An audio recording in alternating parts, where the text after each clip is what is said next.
പത്മിനിയമ്മയ്ക്ക് 72 വയസ്സായി. പക്ഷേ ഒരു കഷ്ടപ്പെട്ട ദിവസം പോലും ഗുരുവായൂരപ്പനെ മറന്നതില്ല.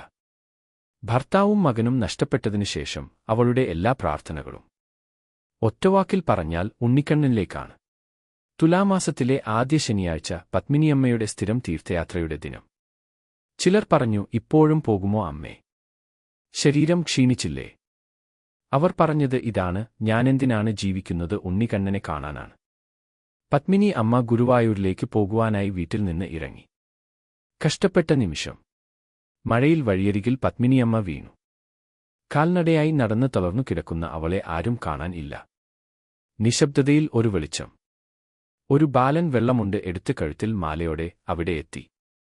കണ്ണുകളോട് ചേർന്ന് പറഞ്ഞു, അമ്മേ, ഭയപ്പെടണ്ട, ഞാൻ കൂടെയുണ്ട്.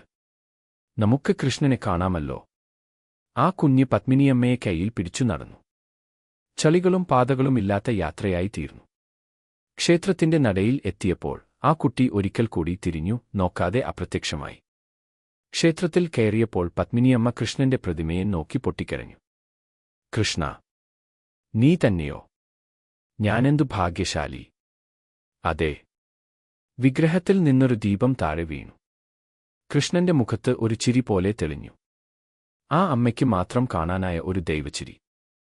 അമ്മ തിരിച്ചുവന്ന് ഈ കഥ പറഞ്ഞപ്പോൾ ആ കുട്ടി കൂടെ വന്നില്ലേ അമ്മേ എന്നതായിരുന്നു എല്ലാവരുടെയും ചോദ്യം. പത്മിനിയമ്മയുടെ മറുപടി ഹൃദയത്തിൽ തൊട്ടുപോകുന്നു. കുഞ്ഞ് കൃഷ്ണനായിരുന്നു എന്റെ യാത്രാസുഹൃത്ത്. കാണാനില്ലെങ്കിലും അനുഭവപ്പെട്ടു. വിശ്വാസം മനസ്സിൽ ഉണ്ടാവുമ്പോൾ കൃഷ്ണൻ ഒരിക്കലും വഴിയിൽ നമ്മെ ഒറ്റക്കാക്കില്ല. ഉണ്ണിക്കണ്ണൻ ഒരിക്കലും കൂടെ നിൽക്കാതെ പോവുകയും ഇല്ല.